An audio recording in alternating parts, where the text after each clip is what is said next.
আফগানিস্তানে মার্কিনীদের ফেলে দেওয়া অস্ত্রশস্ত্র ও সামরিক সরঞ্জামের অর্থ চলে গেছে বিভিন্ন সশস্ত্র গোষ্ঠীর কাছে। সংবাদমাধ্যম বিবিসির এক অনুসন্ধানে উঠে এসেছে এই তথ্য।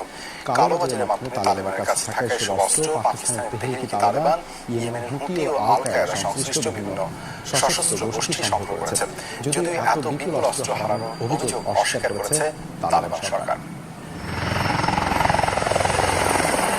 2002 থেকে 2021 সাল পর্যন্ত আফগানিস্তানে অস্ত্র ও সামরিক সরঞ্জাম তৈরিতে বিপুল অর্থ ব্যয় করে যুক্তরাষ্ট্র। বিভিন্ন সময় গণমাধ্যমের প্রতিবেদনে উঠে আসে মার্কিন সেনারা ব্যবহারের পাশাপাশি তৎকালীন আফগান সরকারকেও হাজার হাজার অস্ত্র সরবরাহ করেছে ওই সময়ে।